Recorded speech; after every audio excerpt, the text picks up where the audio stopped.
తిరుపతి తిరుమల దేవస్థానంలో గత వైఎస్ఆర్సీపీ ప్రభుత్వం వారి పరిపాలన జరిగినటువంటి ఏదైతే రాష్ట్ర ముఖ్యమంత్రి శ్రీ నారా చంద్రబాబు నాయుడు గారు, అలాగే ఆంధ్రప్రదేశ్ డిప్యూటీ సీఎం శ్రీ కొణిదెల పవన్ కళ్యాణ్ గారు, కూటమి ప్రభుత్వం ఏదైతే గత వైఎస్ఆర్సీపీ పరిపాలనలో కోట్లాది మంది ప్రజలు హిందూ దేవునిగా కొలిచేటువంటి శ్రీ వెంకటేశ్వర స్వామి గారికి ప్రీతి పాత్రిగా ఇచ్చేటువంటి ప్రసాదం లడ్డూలో కల్తీ జరిగిందనే విషయాన్ని గతంలో చంద్రబాబు గారు, పవన్ కళ్యాణ్ గారు ఇంతకుముందు మాట్లాడడం జరిగింది. ఈరోజు వైఎస్ఆర్సీపీ డైవర్షన్ పాలిటిక్స్తో ఏదైతే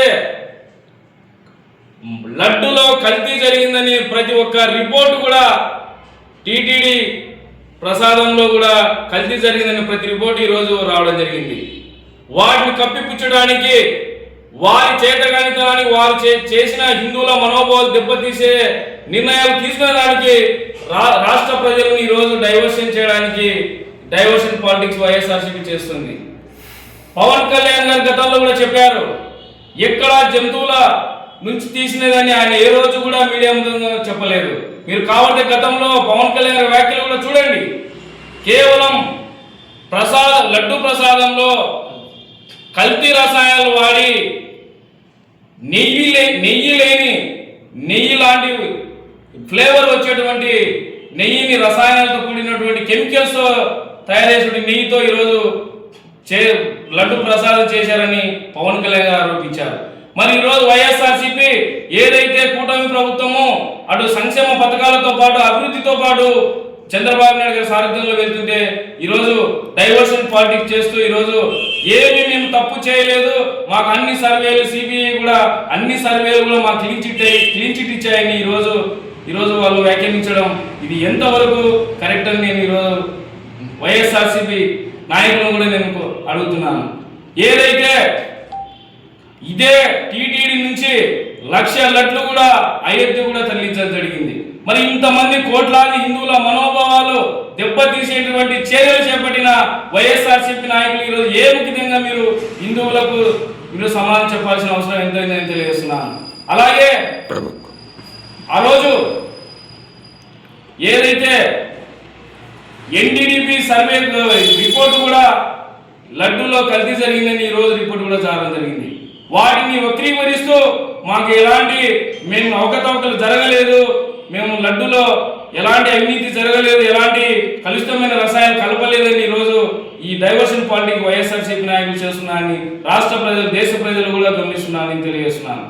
వైఎస్ఆర్సీపీ నాయకులు ఈరోజు మీరు చేసినది ఏదైతే సనాతన ధర్మం జోలికి వచ్చి కొన్ని కోట్ల ప్రజలు ఆరాధ్య దైవంగా కొలిసేటువంటి వెంకటేశ్వర స్వామికి ఈరోజు మనోభావాలు దెబ్బతీశారు. గతంలో చూసాం, 7 కొండల వాడికి 2 కొండలే చాలన్న వ్యక్తులు ఏమైపోయారో దాని చరిత్ర మనం చూసుకోవాలి. ఈరోజు వైఎస్ఆర్సీపీ నాయకులు మీరు రాజకీయాల కోసం కులాల మధ్య, మతాల మధ్య చిచ్చులు రేపెడుతూ ఈరోజు రాజకీయ పప్పంగా గతంలో వైఎస్ఆర్సీపీ ప్రభుత్వం ఏ సామాజిక వర్గానికి చెందిన వ్యక్తులు ఆ సామాజిక వర్గ వ్యక్తులతోనే తిట్టియడం మనం చూసాం. ఏ వ్యక్తులైనా సరే నేను ఒకటే తెలియజేస్తున్నాను, ఇలాంటి రాజకీయాలు చేయడం వల్ల గతంలో వైఎస్ఆర్సీపీ ఏ గతి పట్టిందో మీరు 2024 ఎన్నికల్లో మీకు గమనించుకోవాలని తెలియజేస్తున్నాను. ఇంకొకటి, అంబటి రాంబాబు గారు వారు చంద్రబాబు నాయుడు గారి మీద చేసినటువంటి వ్యాఖ్యలంతా రాష్ట్ర ప్రభుత్వం, దేశ ప్రజలు తలదించుకునేలాగా ఈరోజు వ్యాఖ్యలు ఉన్నాయని నేను ఖండిస్తున్నాను. ఒక 40 సంవత్సరాల సుదీర్ఘ అనుభవం కలిగినటువంటి నాయకులు, ఒక రాష్ట్ర ముఖ్యమంత్రి వ్యక్తిని బట్టి నానా బూతులు ఈరోజు మాట్లాడి ఎంతవరకు సమంజసం నేను తెలియజేస్తున్నాను. గతంలో మీరు అంబటి రాంబాబు గారి కూతురు మాట్లాడుతున్నారు, పవన్ కళ్యాణ్ గారు కాపు కదా, కాపుల బిడ్డ మీద, మా తండ్రి మీద దాడి జరుగుతుంటే మీరు ఏం చేస్తున్నారని అడుగుతున్నారు. నేను ఒకటే అడుగుతున్నాను రాంబాబు గారి వాళ్ళ కూతురిని, అమ్మా గతంలో మీరు వైఎస్ఆర్సీపీ పరిపాలనలో ఏదైతే కాకినాడలో మీ వైఎస్ఆర్సీపీ నాయకుడు ద్వారంపూరి చంద్రశేఖర్ రెడ్డి గారు మా జన సైనికులను వీర మహిళలను రోడ్డు మీద వెంబడించి కొట్టినప్పుడు ఆ రోజు ఏమైంది మీ కాపుల మనోభావాలని నేను తెలియజేస్తున్నాను. మరి ఆ రోజు మీరు ఆ రోజు ఖండించవచ్చు కదా. ఆ రోజు కాపు బిడ్డలే కదా జన సైనికులు వీర మహిళల మీద దాడి చేసి పవన్ కళ్యాణ్ గారి వ్యక్తిగత దూషణలతో మరి ఆ రోజు మీరు చేసిన వ్యాఖ్యలు మీ వైఎస్ఆర్సీపీ నాయకులు మీరు ఏ విధంగా సమాధానం చెప్తారని తెలియజేస్తున్నాను. ఈరోజు వైఎస్ఆర్సీపీ నాయకులే కాదు, ఏ రాజకీయ నాయకులు కూడా చెప్తున్నాను, ఏ వ్యక్తి గురించి అయినా మీరు వ్యక్తిగత జీవితం గురించి మాట్లాడితే మీ వెనక మీరు ఒక వ్యక్తి మీద ఒక వేలు చూపిస్తే మీ సైడ్ 4 వేలు చూపిస్తాయని తెలియజేస్తున్నాను. మేము మీ వ్యక్తిగత జీవితాల గురించి మాట్లాడాలనుకుంటే అటు 4 తరాలు ఇటు 4 తరాలు బలంగా మాట్లాడగలిగిందని తెలియజేస్తున్నాను.